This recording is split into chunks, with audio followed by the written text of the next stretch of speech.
9 minutes, 0 points, 0 rebounds. Paul Millsap.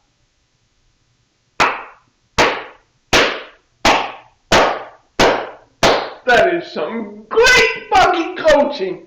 Seriously. That is some great coaching. That is exactly what I would have thought of. Against Giannis Antetokounmpo, against one of the most explosive MVP level players that this league has to offer, against a team of Drew and Middleton. That is exactly what I would have done. I would have put those 6'7", 37-year-old on Giannis Antetokounmpo. That is exactly what I would have done. No, that's not what I would have done.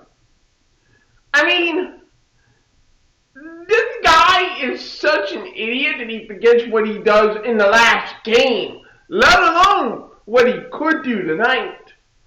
You matched up with the Bucks at Milwaukee. You had Jordan Niang on Giannis, and that was pretty effective for you. You could have went there. When literally was at the top of the broadcast with Kate Scott, and she mentioned how Paul Reed, remember him? Oh, he's too young. Under 26, we can't have that. We can't have under 26-year-old players in Donovans rotation. Because veteran experience, even though they fucking blow, even though they have absolutely nothing to offer in the NBA rotation, but hey, right?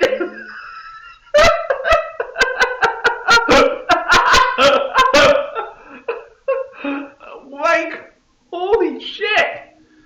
And it wasn't like it was some 2 or 3 minutes of irrelevant basketball. It was literally from the first quarter onward in that game a couple of months ago, where Paul Reed guarded Giannis and did a pretty good job. Because of his length, because of his athleticism, because of his speed. You could have used a lot of that to at least put a body on Giannis.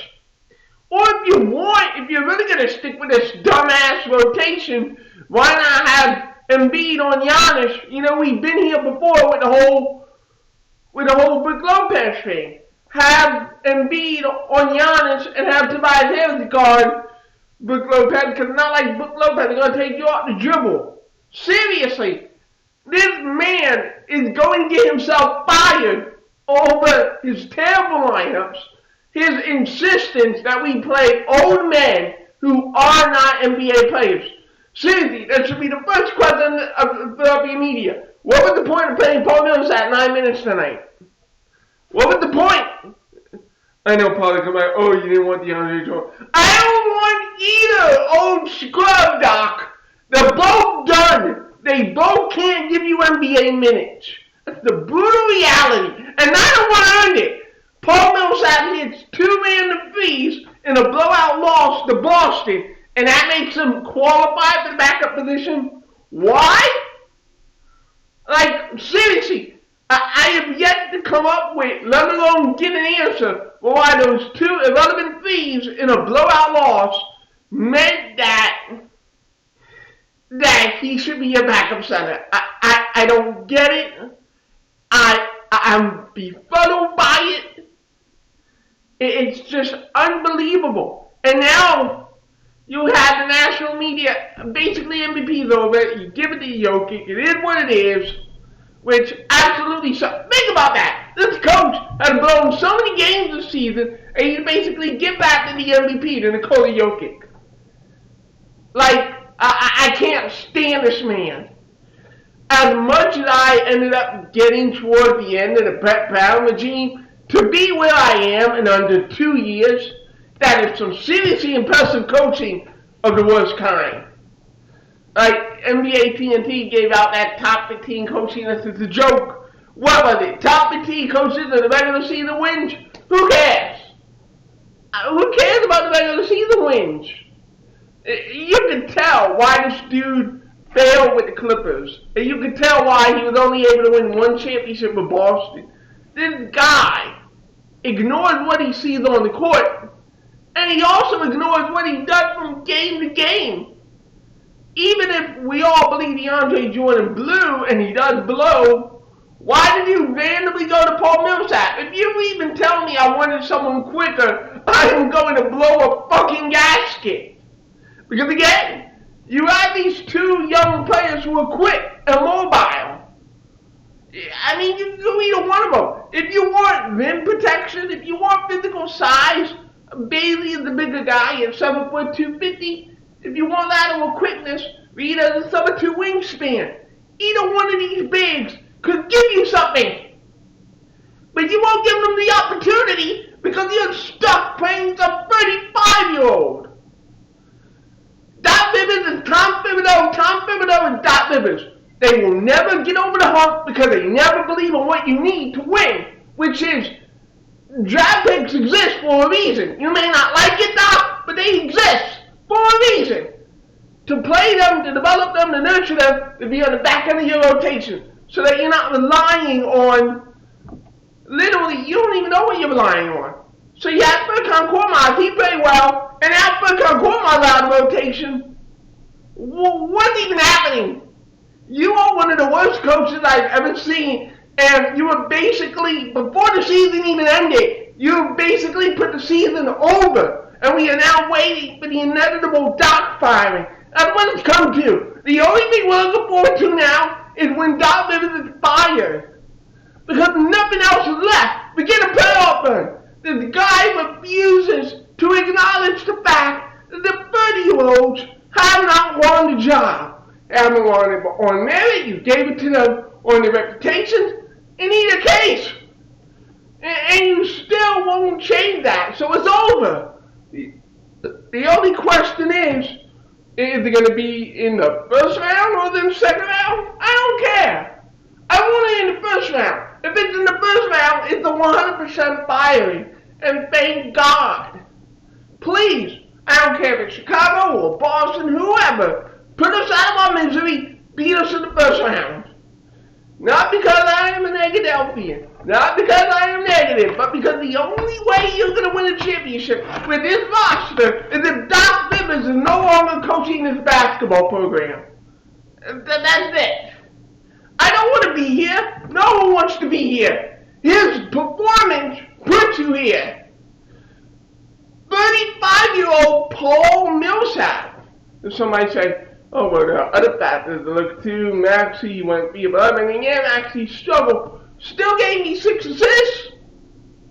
So even though Maxey wasn't hitting his shots, second game in a row, you know, it's what? Game 73, I think. You know, it's the most games he's ever played, the most minutes he's ever played. By the way, Doc, great job on the minute management. See, there's just so much I can point to on Doc Rivers where it's unanimous. He has to go. Like, he has to go. And I'm going to release a video in the next couple of days talking about coaching. I'm serious. I was going to wait for playoffs. No, I'm going to get straight to it. Top 5 coaching candidate list. And we're going to go down the pros and cons.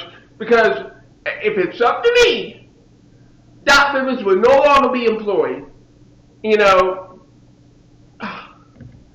And I guess we'll turn this into a preliminary because I almost don't even care to think about the game. This is one of the rare good games where you get Tobias Harris dominating on the rebounds. Did you hear me right? Tobias Harris dominating on the rebounds? Yeah, you heard me right. Danny Green hit a couple of threes. You know, Jordan Yang struggled, but then he hit a couple of crucial threes. Jerome Bees giving you consistent minutes. Even though he had a one crucial late turnover, but it shouldn't come down to that. If you build a double-digit lead and it comes down to that, guess what that is? Coaching.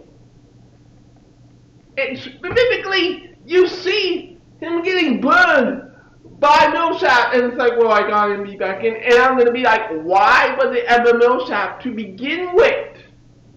Why? 9 minutes, 0 rebounds. Please tell me what you were seeing out there. Tell me what you were seeing in practice. Shoot her out. What gave you the idea, Doc? Oh my Lord. So here's my thing. With the next coaching hire, let's talk about that. Forget the game. The game is depressing. The game is Doc Rivers destroyed Joe Embiid's MVP chances, and he showed me we're not going to win a championship with him. So even the title without a pitcher, it's the Phoenix Suns no matter what. So let's talk future. We should not be here talking about the future again, but and by the way, I'm going to reiterate this. There were a lot of people who criticized Hall of Fame coach Phil Jackson, and they're like, oh, you had Scotty and Jordan, you had Kobe and Shaq, Kobe and Powell. The criticism that you had for Phil Jackson are rightfully applied to a guy, 20-year NBA head coach, won championship 16 years ago, haven't even been so much to a conference finals in the last 12 years. There is the coach who just sits on talent every year. That guy, and I can't wait for him to be fired. But what is the future moving forward for me? For me, I think it was telling. If you remember the introductory press conferences 2 years ago, there was a common denominator, and it was actually a sickening common denominator. We didn't want to pay attention to it. But a common denominator. Their boy originally wanted to take off, wanted to spend time with his daughter, with his family. But then he wanted to come here for the opportunity for a championship. Same thing with Doc Rivers. You know, I'm tired, I'm burned out, but I'm going to come here. I don't think you're giving me your all precisely because he retired. That's my issue.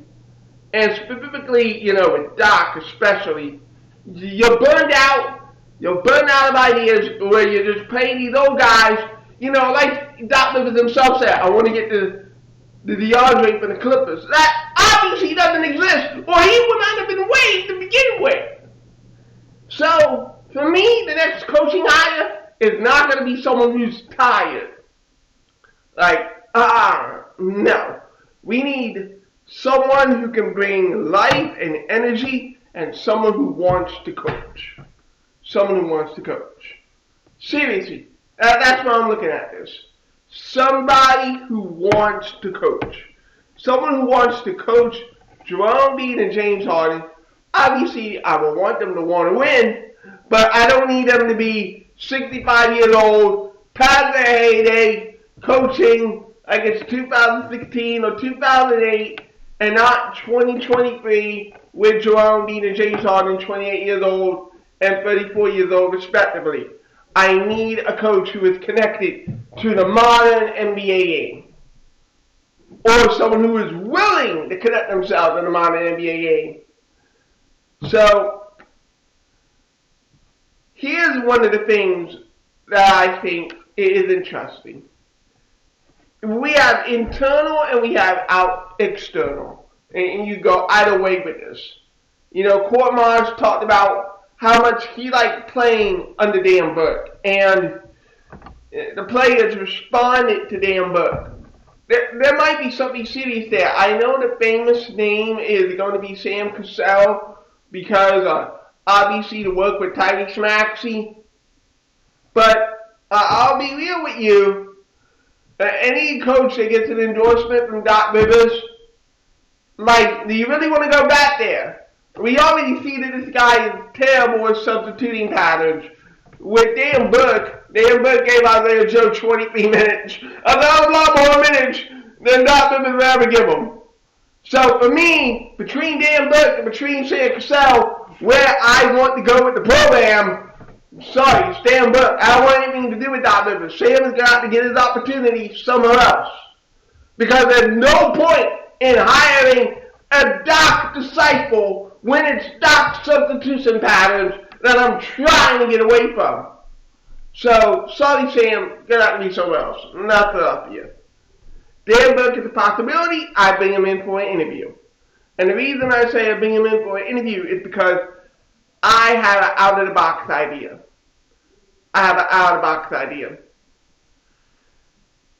Here's the thing. So, I'm looking up Scottie Pippen. And it turned out way back when, and I'm not sure if it's still there for him, but way back when, Scottie Pippen wanted to be a head coach. Somebody say, that's a dice of a gamble. My fellow Sixer fans, Sixer Nation, we are at a point where you roll a gamble.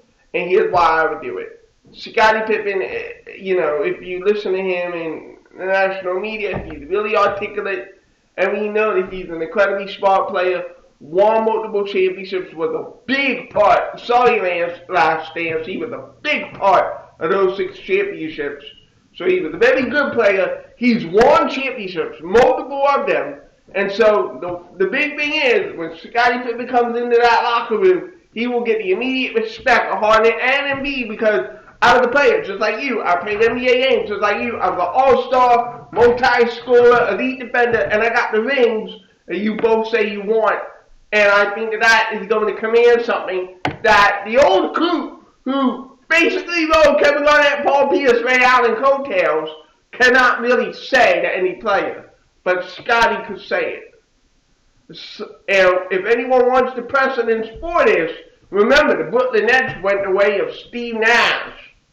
And Nash didn't have anywhere near the pedigree as Scottie Pippen does as a player, multi-time NBA champion. So that's one name for me. That's one random dice roll for me is Scottie Pippen. And there are literally a bunch of names. Mike Brown is another name, associate head coach on the Golden State Warriors. He was a head coach on the Indiana Pacers, and he was a head coach for LeBron James in his first ever run in 2007. More of a defensive-minded coach than an offensive guy, but I'll say this, is that Mike Brown, having sat, now obviously, with picking Golden State coaches is kind of, the little bit of X is there because it's Dre, it's Clay, and Steph, but we just saw in this game, Embiid and Harden are 2 dominant talents. In fact, it should be very encouraging is that they both were dominant together for the first time against the top 5 opponent. Everything that ESPN has said, and rightly so, we all wondered what a good Harden game is, what a good Embiid game is, and you got both good games together tonight. You got what you wanted tonight on the silver platter. That's why it's coaching even more. Everything you said you need it, you still couldn't get it done. And that's why you get fired. But to me, with Mike Brown and what he would bring is, I would like to think that maybe sitting alongside Steve Kerr all those years, you could bring the Warrior playbook and along his experience as a head coach. So I would be really interested in Mike Brown. I was low-key thinking about Mike Brown in the previous coaching hire, and knowing what I know now, I would take Mike Brown over Doc Rivers any day of the week. Seriously, I will take a guy who coached. If we're going to go with the one in 2008, I'm going to go with the one in 2007, even though LeBron James is the GOAT. Remember, that team had Larry Hughes, Drew Shagauskas, Eric Snow, not really much of anything. So I consider it impressive to take a young 21-year-old LeBron to the finals more than riding 4 Hall of Famers to a championship. I think that was way easier, obviously, because I just have absolutely no faith whatsoever in Doc Rivers' head coaching ability. And after tonight, no one should. Please take him off the top 15 coaching list. I can guarantee you, put Nick Nurse on there already. If the criteria is winning 1 championship, I would put Nick Nurse on there. Put Nick Nurse among the top 5 15 coaches. Because the Raptors are in the playoffs or in the play-in. They have a young Scotty Barnes, Pascal Siakam. If they're able to get another superstar, the Raptors will be right back up there. So as long as they have the talent, Nick Nurse is a hell of a coach. So if you're not going to have someone to be a top 15 coach for 1 championship, I'll take the championship in 2018 over the championship in 2008. Enough. Doc Rivers is not deserving of the top 15 coach. He's not deserving of Doc. It's Glenn, right? But I'm done. Blowing this game is unacceptable. Blowing this game when all you had to do would play anybody but the 33 or 35-year-old stiffs. Can't happen. 6 of the universe, I don't know where we go from here. I don't care. As long as it involves Doc Rivers being fired. And we had to improve the bench in the offseason. Had to get a point guard, had to get a combo guard, a wingman. You basically split the minutes between Andy Reid and Matisse Bible. That didn't give you anything. So, a wing, a guard, consistency off your bench, but none of that matters until you get rid of Doc Rivers or Glenn Rivers. Fire Glenn Rivers. Hopefully by the end of the night. Six of the Universe, signing off.